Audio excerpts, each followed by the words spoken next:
So yun, lalaruin natin siya ulit. Ako off na ang first person. Lagi tayong talo eh.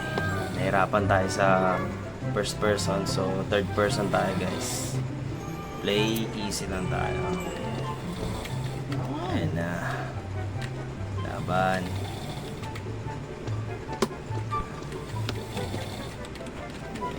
Okay. Okay, dito tayo sa kabila. Buksan natin. Okay. Buksan. Okay. Okay. Okay. Oops. Sumobra. Oops. Oy. Oops. So, bubuksan natin to kasi may araw na nakalagay. So, sundan lang natin.